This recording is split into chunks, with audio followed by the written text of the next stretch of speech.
Hey everybody, welcome back to another episode of the Raptors Rapcast weekly podcast thing. Everything is kind of nebulous in the off season.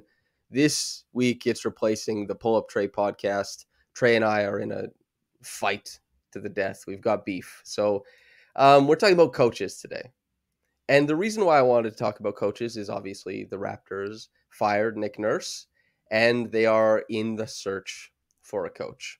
The people I'll be talking to today are not insiders who will give us the little rumor that they'll fashion into a tip, that they'll refashion into a source or anything like that. It's tough to tell what's going on out there.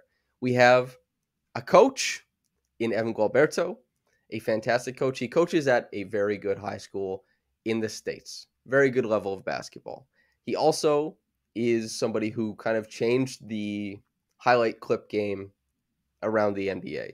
His YouTube channel was very popular for cutting together aspects of defenders, finishers, shooters that typically weren't seen before. The specificity is what made it popular, and his work and the descriptions adjointed to them also very good.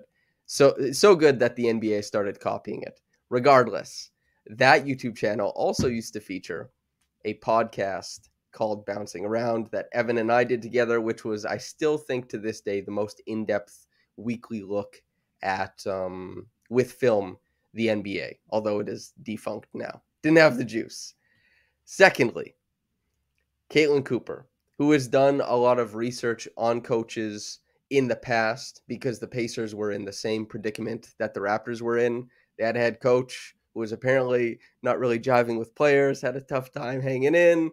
They had to look for a new guy. She was like, hey, I'll look at a bunch of coaches. And also, for my money, the best writer covering the NBA, especially about the ongoings on the court, which makes her a really good person to talk to about coaching because very few beat writers can recognize what a coach is doing, what players are doing, and where that delineates. These are the guests. Caitlin Cooper, Evin Gualberto. Caitlin, we will start with you. How are you doing? I'm doing well. I've told both of you privately, but I guess I'll say it publicly that I still look very fondly at the Bouncing Around episode that I was on, and that's one of my favorite podcasts I've recorded. So that's not a flex for me to say that I've recorded a lot of podcasts, but I have. It's more just me elevating the two of you and saying that that was a great show. I miss it. I wish it was still up and running. Yeah, we broke our brains doing that. We burned ourselves out like crazy. Evan, how are you doing? No longer suffering from the burnout adjacent to me, but perhaps elsewhere. Can't complain. For what it's worth, still the highest rated bouncing around episode. Most views, most likes, likely most retweeted clip. So great. That's right. Okay, we're here to talk about coaches. The first thing I want to know from each of your point of view is that coaching is a nebulous thing. I often lean back and say, and I know Evan dislikes this, but I say coaching isn't as important at the NBA level as many people make it out to be. It's also more important than some people think it is. I want to know what you look for. You start watching a team and you want to understand the coach's relationship with them to their on-court play. First thing you start looking for, and what makes you think that a coach is doing well. We'll start with you, Oh, Evan. um, just a general sense of, I guess, um, well, if you're just watching on court, like, is there a level of like freedom, flow, and like I guess general consistency to what they're trying to do? Um, you know, obviously it's easier at lower levels, but at the NBA level, where most teams are playing a certain way, there are a requisite number of things that are sets specifically that you're looking at. Are they doing anything unique? So with the Raptors, say trying to win on the margins, um, doing this, that, and the third. No NBA team like really presses anymore, but zones are more prevalent now than I think they've ever been. Maybe, I don't know. Somebody fact check me on that. But are they doing something unique, and are they trying to maximize their players? Some. I have more thoughts about that later. But are they doing anything inherently unique? Is I think the thing that I look for first, I guess. So an example would be that Monty Williams' willingness to incorporate the Spain pick and roll more often than a lot of other teams, and the crispness with which Chris Paul orchestrated, Devin Booker orchestrated, and all the role players kind of bought in, be in the spot, screen off ball, occupy the weak side, make sure everybody buys in, was like a unique thing among the NBA for Monty Williams to get out of those guys, I think. Would that be a good example of that? Yes, and the fact that he was, I guess, relentless with calling that, disguising that. I think we did a bouncing around once upon a time about like the 100 different ways they get into it. But it's just we have the players to have this play be a lethal play, regardless of how you want to defend it. We're just going to disguise it X, Y, and Z. Eric Spoelstra with the press, or excuse me, with the zone. From time to time, press into a zone, which it's not necessarily something that troubles most NBA teams because the ball handling is terrific, obviously, but it eats clock, right? And so you get teams pushing deeper and deeper into the shot clock, and it's disruptive in that sense. So stuff like that. So creating new margins for the team to win at that maybe were unseen before, I think is like a really good way of viewing it. Caitlin, same thing I asked Evin. When you start observing a coach, what do you look for and what kind of jumps out as good to you? Well, number one, are you coaching the team you have or are you coaching the team you want? The coach who is coaching the Pacers and has close relationships to the coach who was just coaching the Raptors, he was coaching the team that he wanted, not the team that he had. So that's number one. Number two, I would emphasize to anybody that X's and O's matter for a coach, but if you're not getting buy-in, doesn't really matter. Number three, when I'm evaluating like if a play works, there's about three things that I look for. Number one, who will this play be run for? How's it going to work against multiple defensive coverages? And then the timing and the spacing and the execution of it. So, like when I was on the show the last time and we talked about that chin play for Wara and how it created the single side tag, when I was preparing for this podcast, I rewatched some Raptors plays. The Raptors run that exact same play. The difference being is when TJ McConnell would make the chin cut and give it to Wara, he would cut strong side to create that shake action on the backside. When the Raptors run it and Scottie's the person setting the back screen into the ball screen and Fred cuts, he goes to the weak side. So you're not getting that same shake action. You're not getting that same automatic play that the Pacers are getting every time. So those little tiny details can make a big difference in how effective a play is. So that's kind of the stuff that I tend to look and evaluate. And so when we talk about coaching, everybody kind of decided, I'm, a culprit of this because I told it to the people who listen to the podcast that I didn't think the Raptors were buying in. When I saw that, what I look for buy-in is the lack of compete on defense, and not in the kind of, like nebulous sense, but you can tell guys aren't getting to spots. A lot of times in teams, you can tell a team is really prepared to defend and really, committing to the scheme, especially in this day and age, by how they get to the nail and how they rotate to the middle, especially. There's a lot of rotations out to the, above the break and the corner where, we rightfully pay attention to like chopping feet, slowing down drives, but getting to the middle of the court to make the pickup point 14, 12 feet instead of 8 to 6 feet, I think is what I look for a lot on the defensive end. And then offensively, it is how much standing around you do on offense. And is that because of not being involved in a play, a lack of oversight from the coach, or are you, as you said, doing things that other teams do and just performing them at a worse rate? Evin, we'll go back to you. What do you look for buy-in? And I know you've seen a few Raptors games this year, but if you have any insights as to what you'd like to see from the team going forward, feel free to throw them in. So, I mean, a good coach, to me, specifically talking about the buy-in stuff, is like you're not the star, you're never the star. But you have We're talking about the Raptors, by the way. So I think it has to be like you have to have. They were talking about the coach in question was talking about Morgan Wooten and how Wooten was the smartest guy in the room, but he never acted like it. And so that's what I think you kind of have to. I think that's the thing with the greatest coaches in the league is that there's a sense of calm steadiness to them, a sense of like zen, I guess, but they're not the story, and they shouldn't be the story.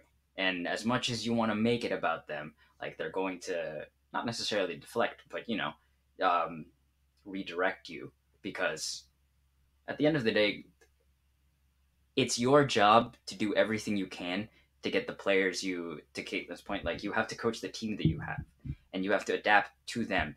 Even if you are used to playing a certain style, a certain system, if you can't change, if you don't have the adaptability, then like you're not really that good as a coach. And to your earlier point, the thing that I wasn't the biggest fan of during bouncing around, like, you know, I get it more and more now. It's like at the NBA level, like the X's and O's stuff, debatable, right? Like who's the best X's and O's guy?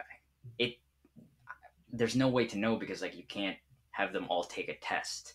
It's about what can they put out there, how willing are their guys to execute, like what you guys have said, to execute what you have been saying. So like for me, the biggest thing in coaching is like it's not about what like I'm telling you. It Just because I taught it doesn't mean you learned it. Just because like I think we're gonna be the best defensive team because we're going to push everything down the sideline or whatever. If it doesn't work for us, it doesn't work for us. And either you didn't teach it well enough, you don't have enough buy-in, or you don't have the guys. And so, but if you're not adaptable to that, and if you're not willing to change who you are to who you have, then, are you really successful? Are you even a good coach at that point? I I don't don't know want if I answered yeah, I don't know yeah. if I answered your question at all. This allows for a segue, and we'll get to you right away, Caitlin. But I've said on the podcast before, made the reference to Liverpool and the Raptors and said, this is what Evin told me about. I think it'd be cool to just take the opportunity here to kind of expand on what you mean. Because as you said, smartest guy in the room, buy-in, all these types of things, X's and O's. The Raptors, per second spectrum, have been top 5 in ATO point per possession 2 years running now. Nick Nurse has been fire with the pen on, the whiteboard, as it were. And yet the team still underperforms vastly at a bunch of different levels. Tell me about the Liverpool comp. I'd like to hear it. Okay, so if you like, whether or not you're familiar, Liverpool plays heavy metal football, right? They are pressing, pressing, pressing. It's high intensity. They don't want possession of the ball. So for there's not really a 1-to-1 for Mm-hmm. basketball to soccer/football, but it's you are maximizing every single thing you have, and it requires 100% effort every single second. I think, or that's my interpretation of it. And um, you were able to. I can't remember how you phrased it when you messaged me back, and it's like, but on you're winning on the margins while trying to maximize everything you have. Even if you're not the most talented team, you're gonna out effort, I guess I would say. Um, but it comes at a price. So again, if you're not a soccer/football fan, Liverpool, you know, at the top of the top, or like fighting for the top for a number of years, and then after a certain point, injuries rack up, and it's not necessarily that they lack buy-in now. It's just that the guys who were able to give 200% once upon a time are only capable now of giving 80, 60. It's diminishing returns at that point. And so like I don't know if I'm getting at what you want me to get at necessarily, but it's similar to that in that way. I think, well, that was the most intriguing aspect of it, was that spiritually, everybody is kind of, who listens to this podcast, no doubt, and the league wide, people know that the Raptors play like the try-hard brand of basketball, and they were pursuing the possession battle. They were running the most miles. They were like, they just led in everything, every effort thing. And this was something that Nick Nurse and the organization preached openly, public knowledge. This was also true of Liverpool as well. As they reached the highest highs under Jurgen Klopp, they also ran way more miles. This accumulated over time, and you just can't play heavy metal football or heavy metal basketball all the time. And I think that's probably the thing that happened with the Raptors more than anything. And then that wear and tear kind of allows for fraying of the interpersonal stuff as well. And you have to be egoless to kind of repair fray a lot of the time. That's what it takes. And there's a lot of ego in basketball. It's very hard to drop that. Caitlin, buy-in, where do you stand on it? What do you look for? You've seen teams lose it in the past a little bit. Yeah, just a smidge. Yeah, on the defensive end, I think number one is if Fred gets beat at the point of attack and that's all it takes for an opposing team to score, I think that's pretty indicative of where the buy-in is at. The listeners are going to like that point. I'll tell you that. Well, it's not even me just picking on Fred. It's literally the schematics of the defense. If that is all it is taking, like I rewatched the game they played against the Lakers for my own mailbag purposes because I wanted to watch what OG was doing defending Anthony Davis. If you're putting him on Anthony Davis and Fred is guarding the point of attack and Pirtle is off roaming and you're not going to switch those ball screens because they want to leave OG on the center and all it takes is for Fred to get beat off the dribble, that's telling me that you're not on the same page. Now, I do know that the defense did improve pretty vastly after the trade deadline, which probably speaks to what both of you are saying. It was a less aggressive scheme. When you have a center out there, you're not having to pull in off the corners as much. I looked at their corner three frequency. They went from giving up the most to being about 20th, I think. So they weren't having to be as aggressive helping off. Like it did get better, but maybe they just didn't have as much buy-in and performing that hyper aggressive of a scheme anymore. That's perhaps part of it. Another thing, just nebulously speaking, that I watch to see if teams are buying in and what they're doing defensively is if the person at the point of attack is having to look over their shoulder to see where the screen is coming from or if a screen is coming, that's telling me that there's not communication going on and you're not really on the same page. You shouldn't have to be looking to see if you're going to get slammed by a pick. So that's just like one little basketball thing, that nitty gritty thing that I look for and watch. Did you ever see that with the Raptors? I saw it with the Pacers this year, and yes, I have seen it with the Raptors when I was watching film back last night and the day before that. I'm just as we kind of, there's a close to, I think, now I say, I get pushback on this because people say it can't be 6'9" if Fred is out there, that kind of stuff. I get that, but I also think the 6'9" ideal just wasn't ever tenable. I've never been a fan of it. They found the success that they did. That's fine. I've never been a fan of it. I think that Jakob Poeltl signaled the end of it. I think that Nick Nurse being fired signals, at least to some degree, the end of it. Those two things happening within the span of 3-4 months. Just as we sit here, I'm curious what you guys think of the few-year kind of flirtation the Raptors did with trying to play that Vision 6-9 basketball at the end of it all. And we'll start with you, Caitlin. I mean, I think that it became a little bit too dogmatic. If you're not willing to adjust from that. And the fact of the matter is they didn't really have a way to adjust from it. They had versatile players, but not really a way to execute versatile schemes. Mm-hmm. So they couldn't do what they're doing right now in a more relaxed form. There was no way to taper that back or to then shift it back up. If so, I think it had an expiration date. I mean, I think you and I talked about that before the season started. I think you were I think you used Dune to compare this to, which I've never read Dune, but I think you used the second Dune book. The trailer came out today for Dune Part 2, by the way, for all the little Dune heads. I don't, what do you call fans of Dune?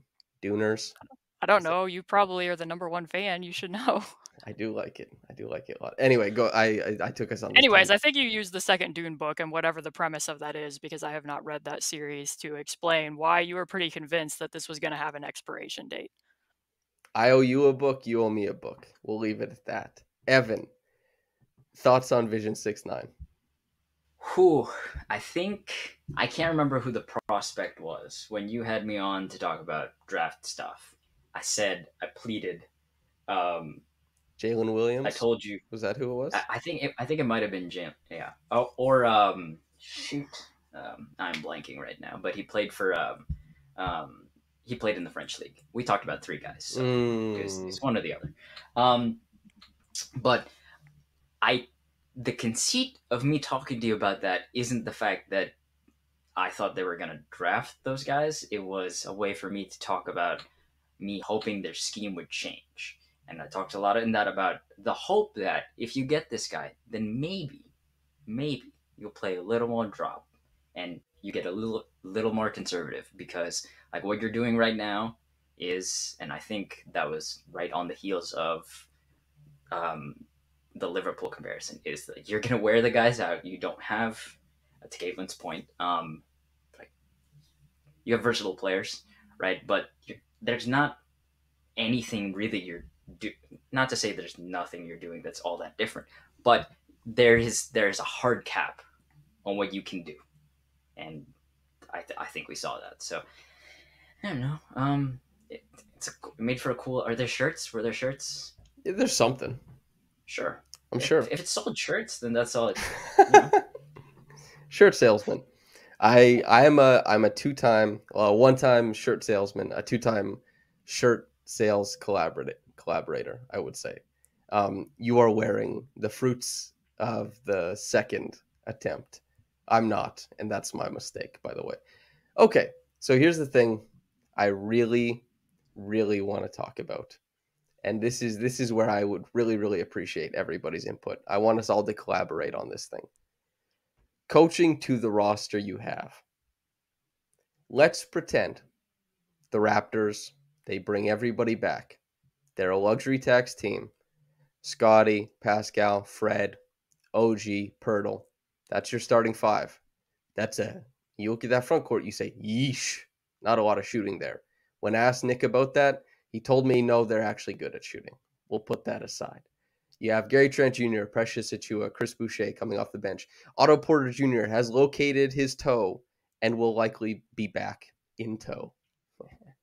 And you know, we have some other people chipping in. How do you want this team to play? If you were in the coach's ear and you get, yeah, you should play like this. You're the shadow GM. You get to say, this is how it's supposed to be. You got to play these guys. What are some of the overarching themes, arching themes? I don't know how to say that. What are you looking for? Caitlin, I'm going to start with you, and then I'm going to steal your answers later. Well, this is good because this is what I prepared for. This is what I anticipated being asked, so I'm ready. Am I allowed to ask Evin a question in my answer? Anything goes. Okay, so Evin, if I tell you that a team is running zipper, elbow, split for Scottie, can you envision that in your head? Yeah. Okay, so we have Scottie at the elbow coming off, and then another guard's coming off the zipper screen. Let's pretend Fred has the ball. Where are you placing the other four starters in that action to maximize Scottie Barnes as a playmaker at the elbow? If you have two guards running split, and I'll just add a little bit more to the action to make it better. So if you have two guards running split above Scottie at the elbow, and you get nothing out of the split action. So the one guard's going to circle out and go off an exit screen in the ball side corner, and the other guard's going to come off a handoff from Scottie to run pick and roll with empty, just one guy in the opposite weak side corner for shake action. Can you envision that? Yes and no. Okay, so there's an exit screen on the ball side and just one guy dotting the opposite corner and shaking up. Okay. Then yes. Okay, so where are you putting the other four people to make this feasible? Okay. So we're saying Jakob is out there, right? Yes. So let's do starting five. Starting five. Jakob, in my opinion, has to be the exit screener. You don't have a choice. Okay. Jakob, OG, Scottie, Pascal, Fred. So we're assuming now Fred is in the strong side corner? I'd put OG in the opposite weak side corner so he can shake up. Okay. Fred Yak. Oh man.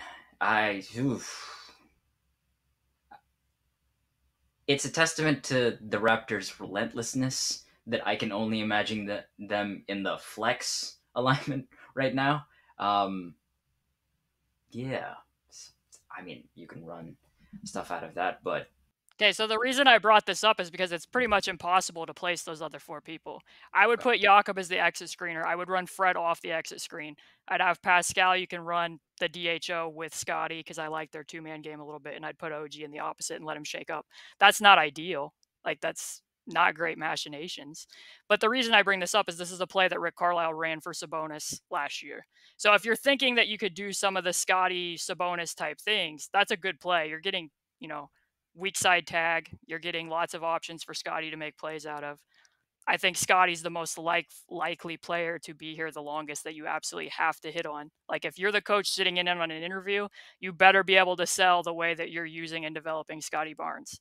So I just am not sure that the other 4 people in that starting lineup, they're kind of a heterogeneous mixture in terms of, I like certain parts of them together. Like, I like how Scottie can make plays for OG and throw passes to him under the rim. I like the idea of Scottie and Pascal running empty side pick and roll. Fred and Pirtle running pick and roll changed the offense to me over the back end of the season and made it run more fluidly. Do I like any of the other parts around any of those things? Not really. So it kind of feels a bit purgatorial to me. Like, I understand why you might need to bring this back and run it, but it feels like it's a step to the next step. Like, we have to bring these guys back and rebuild their value so that we can perhaps move them somewhere else so that we can get to the actual future, which is Scottie Barnes and whatever you're rebuilding with. So the new coach needs to be able to tell me what you're doing with Scottie Barnes. This is the, so you hit on like everything right there. This is what I've been thinking about, worrying about, actually, I would say, is I thought that Pascal and Scottie was tenable. Defended the two of them together for a year when it seemed like the Raptors were trying to make the center position more of an offensive position for them rather than a defensive position for them. That's with shooting. And I thought, if your center can shoot, Pascal and Scottie become tenable. You brought up the exact thing that I'm worried about. Pascal, Scottie, Jakob, independently, all bring a ton of value. Pascal the most. Right now, Jakob the second most, Scottie the third most, but still like an overwhelmingly positive player this year with a bunch of intriguing attributes going forward, perhaps a star. How you work around that limitation of shooting, there are 2 options. Pascal finally goes north of 36% on his above the break threes, takes the inflow shots that come to him, side top, it comes to him, he has to shoot it. Teams have to believe it'll go in at a moderate rate, and then that will juice his numbers, more points per possession on the offense, and will create more pump and go options for him as he's a great passer. If that doesn't happen, it's not tenable, because Fred can return to form as a shooter. OG can return to form as a shooter. Well, he had a pretty good year shooting because of how hot he was at the end. But if nobody, because Jakob's not taking that step, Scottie probably isn't taking that step, how the hell does Pascal carry the weight of that front court shooting? Because he's the guy who's going to be asked to.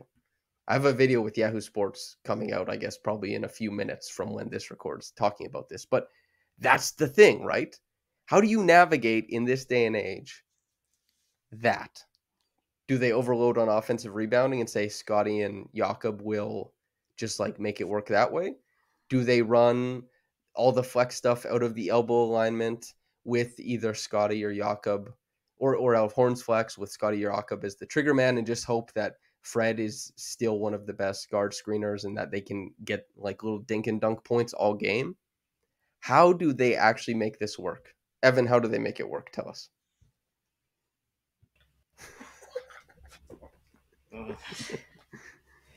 Man, yeah, I was trying to think about it. Just, I mean, even if you're running stuff with Jakob at a delay, right? It's not, at the end of the day, like, who's really gonna care? Defenses are gonna The still defense is shrinking all the time, not expanding. So it doesn't really matter. I guess to a certain extent, what they were and what they could be in this Vision 6-9 thing was maximized. In the sense that you're trying to win the offensive rebounding margin, because that's the only advantage that, if you don't have it defensively, like where can you win? Can't think right now of like what they're where they ranked in terms of like turnovers and all of that, but like at the end of the day, I don't think it matters, because like the lack of spacing, continues to be glaring. So unless somebody makes like a leap on top of a leap on top of a leap, and everyone else goes up, then I don't really know where you can go. That's I have an idea. okay. Caitlin, you've got the job actually. This is what I've been doing. I've been interviewing the whole time. Tell me how you build around Scottie while also having very little shooting on the floor. I mean, you have to purposely incorporate plays that are going to be run for Scottie, which I don't think there was a lot happening in that regard last year. It was a lot of expecting him to find his own usage. But aside from that, they ranked 24th in the league in drives per game. That can't be the case. That has to go up with this group of players. So then it becomes, how can we increase the number of drives? Because what you just said is pretty accurate. People are going to try to shrink the floor. So how can you combat teams shrinking the floor with this group of players? So envision for yourself. Let's go. Fred and Jakob running middle pick and roll, which the offense tilted a lot more towards pick and roll than what was the case at the beginning of the season. Mm-hmm. If I have OG and Scottie and Pascal dotting around that, and you're running it toward the two-man side, see what I'm doing here? Yeah. Or running it toward the two-man side, I think you have to use continuous corner cut, corner drift, high lift. So you're moving them around the pick and roll. Like if they're the central axle, you're constantly turning the court. That way, when the teams go to tag on Jakob and you have to spring back out, those tags are distorted. And then I would purposely, you're asking, do you go all in on offensive rebounding? That's kind of what the Raptors were already doing, right? They were trying to reverse engineer that. Yeah. They're spacing guys below the break, which a lot of NBA teams are doing now. You see more NBA teams putting two people below the break because of the war for the nail. We're trying to clear out nail space. I would do the opposite of that. I would space guys off of the corner. I would have Pascal, I would have Scottie off of the corner above the break. That way, when you're doing this action with the corner cut, corner drift, high lift, and they catch it, and it's a one pass away drive, you can attack baseline or you could attack middle. When you dot somebody deep into the corner, which is what the Raptors were doing, you kind of take away your aspect to be able to attack baseline. So you want to be able to get as many multiple drives out of this group as you can. So I think that the new coach is going to have to be meticulous in what type of spacing you're using and where guys are stationed when that roll happens. I think you can still run Fred and Jakob pick and roll. Just got to be a little bit more intuitive with the type of continuous spacing you're using around them. So basically, you'd envision like when Fred dribbles off the pick, OG would be lifting high lift clear behind the basketball. And then you'd have Pascal lifting up above the corner of the break. That way, when you throw the ball behind the break and those tags are distorted, he can attack middle and he can attack baseline. That's what I would do. So my question, very good idea, by the way. We see a lot of the best offenses thrive because they have a lot of players 3 through 6 who are quick. They won't allow the defense to catch up. The Raptors, if I had to guess, among the NBA, allowed the most catch-ups. You held the ball and you reset everything. Everything you worked for in the first 7-8 seconds of your actions went to hell. It's because the ball ended up in Pascal, Scottie, OG's hands. Those guys were the biggest culprits in my opinion, and it came to rest. What is your confidence rate that all those guys can kind of sand off those warts from their game and make everything fluid, like get into stuff immediately? I mean, I would defer to Evin and teaching points on that. I think that some teams really drill that and teach a 0.5 second mentality. Like this is kind of some of the issues the New York Knicks have had, right, in the past, where you can kind of look and see that Julius Randle's a 5-second player, not a 0.5 second player, where you want him to make quicker decisions, where, you know, if Jalen Brunson gets blitzed and Julius Randle catches it on the break, you initially attack out of that, you're putting somebody into a 4-on-3 situation. Randle doesn't always do that. I don't know what the Knicks teaching points are on that. So I'd ask Evin, when you're coaching players, do you feel like you can speed up that processing mentality to get people to make those types of quicker decisions? I think it's about to an extent, right? But I mean, I work with players who are on a much lower level, so it's like I'm trying to maximize these players and see like what's their processing speed like, what can we get it up to, whereas like in the league there's a certain guys are after a certain point who they are. You're dealing with adaptable brains. Right. Yeah. But I mean, it still can be a point of emphasis. So if to your much earlier point, Caitlin, of you have to your style has to be catered to the players you have and not the players you want, and so on and so forth. It's if the processing speed is there for Scottie, which I think it is, right? Whatever style you want to play, I think he can be very adaptable. But I think you just have to decide like this is how we have to play, and if you don't fit this particular style, and like from a front office standpoint, it's just like it's Scottie is the North Star, like in terms of the way you play, because if you don't fit with him, similar to like obviously I'm not comparing the two, but like LeBron, everybody knows what the perfect or the preferred roster construction is, or at least a preferred lineup construction of like you have a big who can defend the rim, and then you have shooters and creators all around him, right? You play that specific style because you maximize the way he plays, and if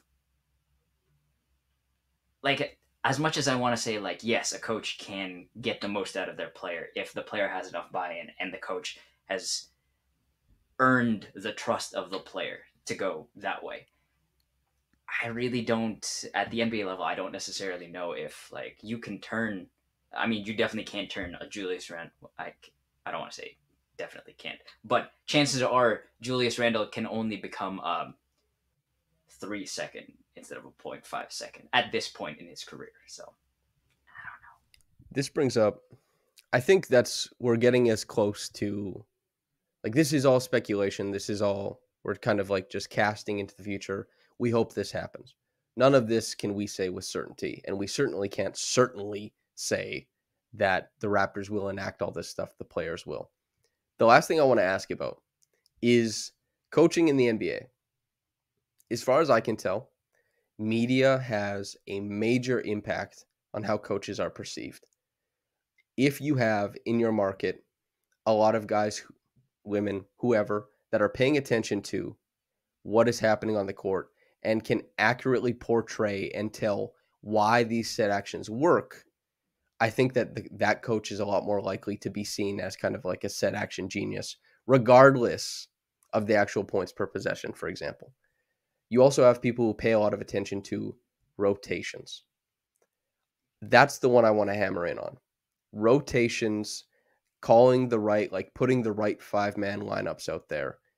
What percentage, it doesn't have to answer with your actual answer. The percentage doesn't matter that much, but what type of importance do you think like making the right call on 5-man lineups plays? And I know, especially with like Isaiah Jackson, you've talked about this before, Caitlin. I've talked about this with regard to Isaiah Jackson.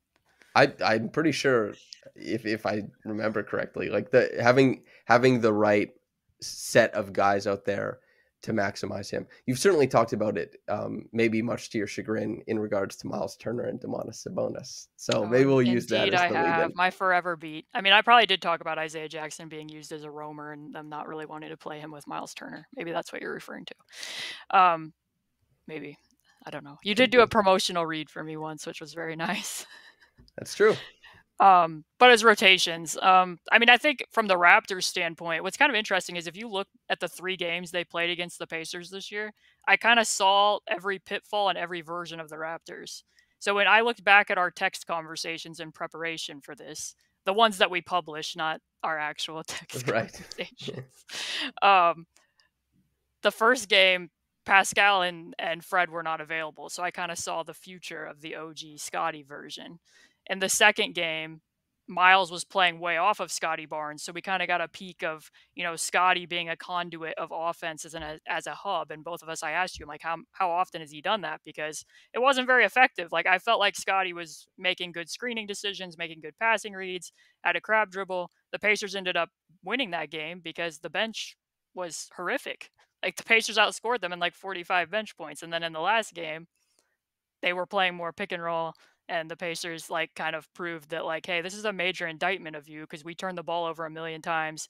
You got a million offensive rebounds and you still lost because we shot the ball better than you did. Like, so we kind of saw all three versions. So I guess point being is, from the Raptors perspective in a rotation situation, I think that there probably needed to be more willingness to be like, hey, we're going to probably lose these bench minutes, but we need to show that we have trust in these bench players, because that was never coming into play. Like, there was a game where the Pacers played the Cavs this year, just for instance, and they had a pretty significant lead, almost piddled the whole thing away with the bench out there in the fourth quarter. They finally make substitutions, and the Pacers still had like a 2-point lead. They ended up losing the game. So, of course, everybody looks at Rick Carlisle and is like, well, you let that bench group out there way too long, and that's why the lead went away. And he answered the question in, I think, a very wise way, and said, yeah, but if we didn't leave that group out there, they wouldn't know that I trust them. And I do. So I was going to let them play through that. I think there needed to be more of that from Nick Nurse. Not a lot of that going around from Nick Nurse. It did get better after the All-Star break, to be honest, but that was after 3 years of really hard rotation minutes for about 6 guys. And a few of them went from being in these insane minutes to being injured, and then right back up to the insane minutes again, and just go, go, go, go. The Liverpool comparison lives on. Evin, rotations, thoughts? One of the things that I thought about immediately when you texted me with this, that this is what we were going to talk about, is like the willingness to experiment, I guess, is try different things, because the point of being, unless you are committed to being a lottery team, is to succeed in the point is to succeed in the playoffs. And I think that's kind of what you see a lot of the time with like the teams that are perennially like in the title chase, or have been in the past. Like, the Spurs for the longest time, with the sitting Tim Duncan, DNP old, classic stuff. But they, you know, their rotation was like built in.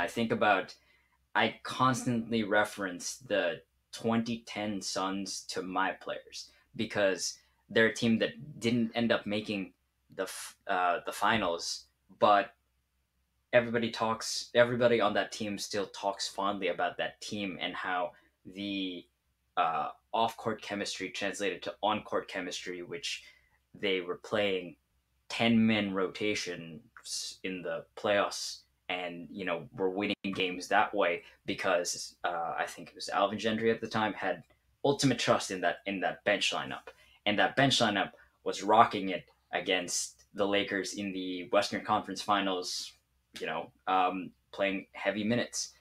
And so I think the trust, everything in coaching is about buy-in, right? Everything in coaching is about, are you willing to listen to me? Because I'm willing to listen to you. And that's how most coaches have been successful. You can reach a certain level by saying, like, we're going to do this my way, and my way is going to win. But once you hit that wall, there's not a lot you can do after that. And that's kind of what I think happened with Nick Nurse. So the deeper your rotation, it's not necessarily about even winning the games. If you can guarantee, I guess, that you can make the playoffs while experimenting a bunch, like, that's always great.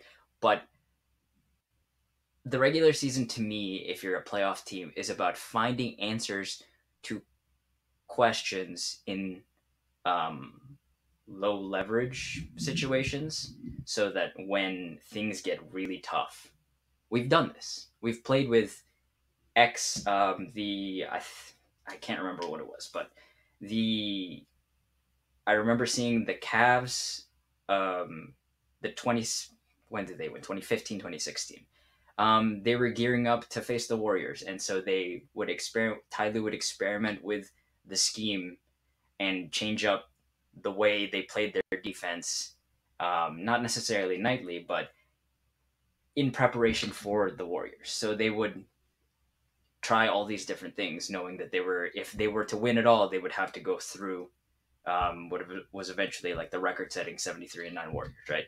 So you have to be willing to experiment with your tactics, I guess, to a certain extent, and to do that, you have to have the trust of the players, but you show them that trust back by having a deeper rotation.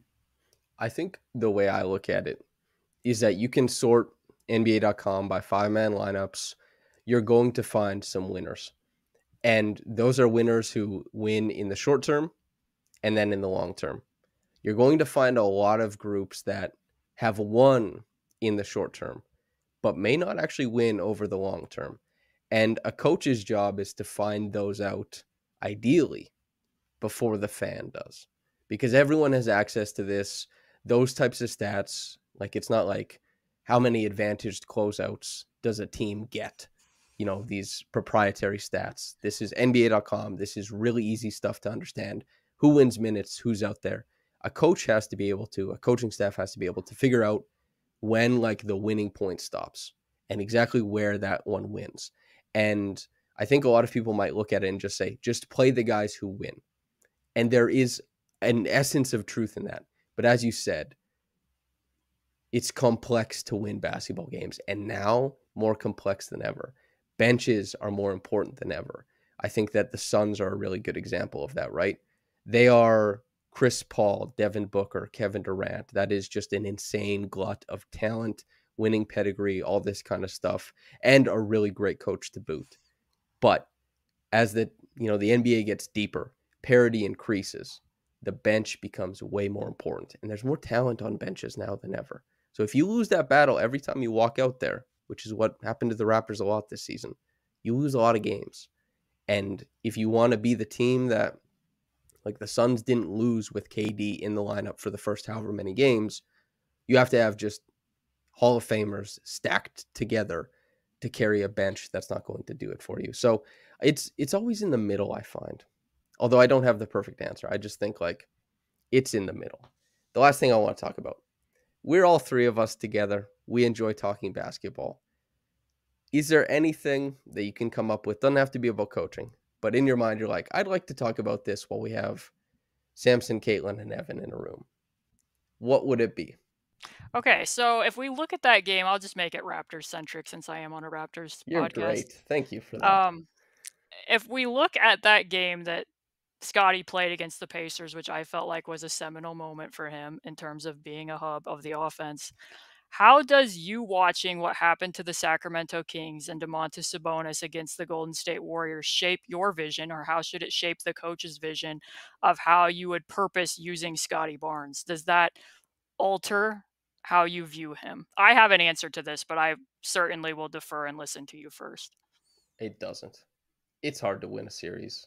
It's really hard to win it against Steph Curry and Draymond Green and Kevon Looney, who plays up all the time, and Klay Thompson, and like maybe Jordan Poole didn't have the best series, but the Warriors are a really good team. There's a lot of really good teams in the NBA, and I think it's starting to emulate a lot more that it's more like baseball, where there's a lot of parity, and you just want to open up a window. And a lot of different play styles can win in the NBA now, I think. We're seeing, like, I know there's a lot of similarities, but there's a lot of different ways to kind of make this stuff happen. I think what the Kings did is novel to some degree, yes. But I also think it's something that you can win. Of course they leaned on Malik Monk a lot. Of course they would have liked to be able to lean on Kevin Huerter more. Of course it helps that De'Aaron Fox is just like an out-and-out star. All that stuff is super important. But I do think that you have to build not only an offense that can win you games in the regular season, because you got to get there, because it's tougher than ever to get there. This Raptors team, it would have got there in past years, but it's hard to get there now. And you got to be able to scale it up a bit in the playoffs. Yes, that's going to have to come from different places, the guard position, the wing position. But if the Raptors figure out how to use Scottie like Sabonis, perhaps not at the same degree, he's going to be able to do other things. You're going to initiate different ways. But I like it. I don't think that series was a referendum on Sabonis. So you don't think it was a referendum on handoff offense? It's just shot to heck. We can't run that in the playoffs anymore. Handoff, just like I bring this up because I think there's a pretty key reason why the Golden State Warriors were able to defend Sabonis the way they were defending Sabonis, and the Sacramento Kings were not able to defend Kevon Looney and Draymond Green in that same manner. One team was having people who were hitting shots off of those handoffs, and another team was not. So I also think you have to ask, that spy type defense that the Warriors were playing is very hard to play. That is a grueling form of defense, to be dropping your big back and forcing all that pressure on the other four guys to be playing maximum denial defense for 48 minutes at that pace is hard. There's not a lot of teams that can replicate that. The Pacers certainly didn't. Not in that game against Scottie Barnes, because I remember going back and forth with you and me saying they needed to stop doing that. Like, everybody kept pointing out, oh, Scottie's not even looking at the rim. I'm like, yeah, but look at what shots they're getting. mm-hmm. Now, in part, I would say for the Raptors' perspective, if you go back and watch those minutes, which I did, he was like a homing device to wherever Gary Trent Jr. was. He was going to go find him, which he navigated the middle of the floor pretty well. But if you don't have, like, no offense to Gary, but if you don't have other Garys or better Garys, you're going to have problems. Like, you're going to have to find ways to upgrade shooting in some way, shape, or form for that to materialize. But yeah, I am also of the opinion that if I was the new coach, Scottie and Sabonis aren't identical players. Their strengths are somewhat similar in that they're very physical players and they have very good passing vision. I would be looking at some of that, and that would be part of my pitch, because he has to be central to what that pitch is. So, and also, like, we're seeing, particularly with Bam, Jokic, and Sabonis, and Draymond as well, if you get a talented passer, they will kind of revolutionize the way that the handoff looks. They, like, in the past couple of years, you've been able to glean way bigger advantages from the handoff, and just like being able to be really confident in the type of leave passes, or like you just like pivot into guys, pivot out of guys. You manipulate the guy at your level. You can kind of move the guy giving chase or lock and trail, whatever. However, even if they flatten it out and switch, there's just, if you have a good guard, which the Raptors need to get, I think in this draft, which the Raptors need to look forward to in the future, you're going to be able to mine success. Now, are the Raptors going to be able to run it with Pascal and Scottie the same way that the Raptors won games just running Chicago with Jakob and Pascal and saying, if you put a small guy on Pascal and you even think about guarding this action, it's a dive to the rim, and either Jakob or, Scottie can make that pass, or he draws a tag, whatever, and then it's a quick shot to the corner. Maybe it's Fred, maybe it's OG, whatever. Like, there's room for them to do that, but they do need more shooting on the floor. But the lack of shooting isn't an indictment on Scottie or handoff offense, I think. I hope that answer. So you're also of the opinion that there's actually a such thing as a create or a advantage assist with handoffs, that you can't just sub anybody in there to do that exact same role. That there is a such thing as lateral adjustments and pitch aheads and turn screens within that, as well as, Sabonis just being able to drop the ball off because he trusts his screening so much, being able to punish an under, force an over, bringing the ball lower. There's actual skill involved there, you would say. One might say that was something when I was, creating like the hierarchy of advantage assists. I left out because I didn't want to go through the work of, like, when I did all of Scottie's advantage assists and I made reference to Draymond's and Jason Tatum's and cataloged some of theirs so you could see the percentages as reference points. Draymond's weren't counted like that either. It's Draymond's passes, if they were like passes that somebody could make, that's what I counted. But I wanted to make it about passing, not about screening. Because if you get into the screening thing, oh my God, you're there till the cows come home. And I didn't want to do that because I watched every pass and I was making it about passing. Regardless, you're completely correct. Evan, screening, handoff offense, any thoughts? So I'll say this. I work obviously at the high school level. I work with younger players. We have a bunch of pinch post action for everybody, and that's not because we're looking to kill teams with just pinch post action. It's I think you you get a sense and a feel for how players feel the game when the defense is shifted over, and it's a two-man game and the player is running off, and like a guard, we can invert that action and have the guard catch at the pinch, so they're at the elbow and you have a big coming off, and then you make the read, and the physicality of the guard or the big um, comes into play, and how willingness they are to stick a hip out. All that because once upon a time I heard Greg Popovich talk about this with Manu. It's like Manu's such a when Manu first came to the Spurs, Pop was trying to rein him in, rein him in, rein him in, and then eventually he figured out that they're a drastically improved and much more dangerous team when you just let Manu do what he does, because the things he does cannot be replicated. They can be taught to a certain extent, but his feel for the game dictates what you do. So they changed the way they play. There's certain sets they still played out of certain alignments, but because Manu could do this, and because Tony could hit this pass, and because Tim was such a great screener, um, on the wedge action especially, or the what's known now as the Tim Duncan cut, like very few people could make that pass. I talked about this with the Chicago Sky this past season, where it's the zipper when they run a zipper action and then right into a back door. That was all Manu, and that's because like nobody else has that. Nobody else had that timing, and you can reverse engineer it and replicate it. But you know, it's there are so many different things that go into so many different aspects of basketball that it's like you could lose your mind talking about it. And but everything is every little thing can be leveraged, and to say that like a player can be replaced by another player just because they are big and they can hand the ball off is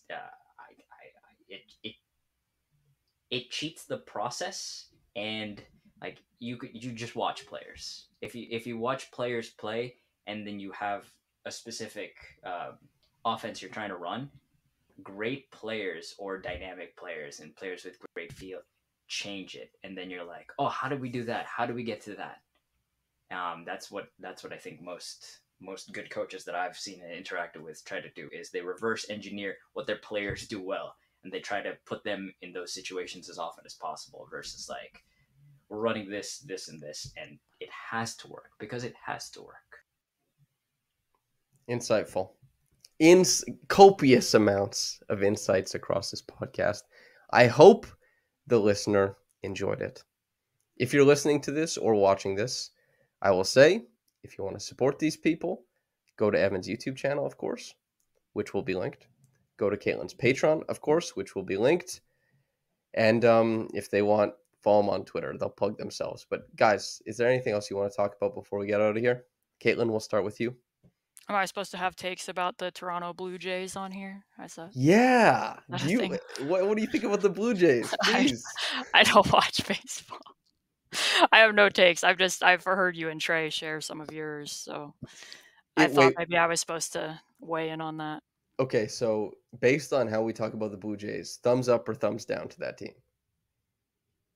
It sounds like you think pretty decently of them. Yes. Yeah. Okay, I'm glad that comes across. Chris Duarte can throw 90, so Trey said he could throw 80. So Trey can't throw 80. I guess the only closing thoughts I have is I will just once again use my time on the floor to say that I am a Raptors Republic subscriber. And that I do just want to point out and emphasize that some of Samson's best pieces this year, like the piece that he did when he talked to Christian Coloco and broke down film with him, the amount of people that could go to that practice facility, sit there, well, actually watch the film ahead of time, then sit there and talk to Christian about that film, break it down, and then be able to explain it to the masses and write it in a creative way. I'm telling the truth here as I look into the camera. I don't know another person who could have written and distilled that in that way. So I'm very happy that I've subscribed to it all year. I've learned things from Samson. I learned things from Lewis. You also get Lewis's writing, who I'm also a really big fan of. So if you have the means to do that, I fully think that you should subscribe to Raptors Republic. And as I said the last time, Samson and I do talk every now and again, and I do think he's also a really good person, which matters to me. And you can tell that because of how uncomfortable he gets while I sit here and compliment him. So there we go. Evan, That's my pitch. I'm trusting you not to do what Caitlin just did. Oh, okay. I'm also do it anyways. I'm also subscribed to Raptors Republic. I also think those things, but I have this. It's my favorite. Word to the wise though. Don't, if you play like I play, don't wear it. Playing pickup, because they'll know. Everybody will know. So yeah. I am subscribed to I don't know which way. So to both of them, I follow their work. I read.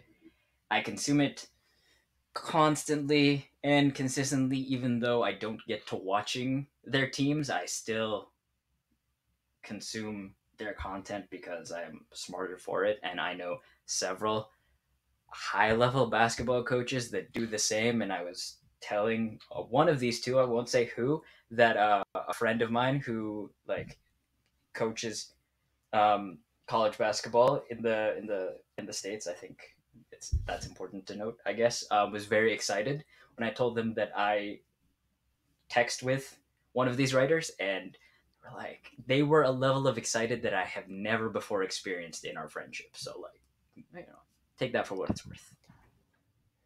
Well, I've had just about enough of that. Listener, if you want to enjoy basketball more, I will once again say, subscribe to Caitlin's Patreon. Make sure to tune into anything that Evan puts out. And, hopefully one day you get to see Evan coaching some big team with a big name. And hopefully I ride his coattails. He brings me on as some sort of consultant. I'm still waiting on the 3-on-3 invite to coach your team. If you're here, you're on the team. I hope you're not coaching, you're playing. No, my niece. I offered to coach it, and he didn't remotely take me up on it. I even sent him a clip of a play from 3-on-3 games while I was fired, and didn't care. What do you mean I didn't care? I showed that to Lewis, and he was extremely excited, although we were on different teams. Well, you didn't relay that information to me. I'm doing it now. Anyway, it's 3 months too late. That's fine. Anyway, listeners, I hope you enjoyed this. Viewers, I hope you enjoyed this. There's nothing better than, in my opinion, seeing Caitlin ask Evan and I independently on separate podcasts, hey, envision this, and then you can watch our brains break a little bit. A humbling experience for both of us, I'm certain. Or an indictment of my explanation, one or the other. I would go with the former. Regardless, thank you to everybody for tuning in. I so appreciate you. If you're looking for names for the assistant coach that will be joining the new head coach, if you're looking for names, that's not what this podcast was about. I asked Amir Johnson to talk to me. We'll see if he does it. I'll ask him about coaching in the NBA from his point of view, if that does happen. We'll see. Thanks for tuning in, everybody. Much love. Okay. Bye-bye.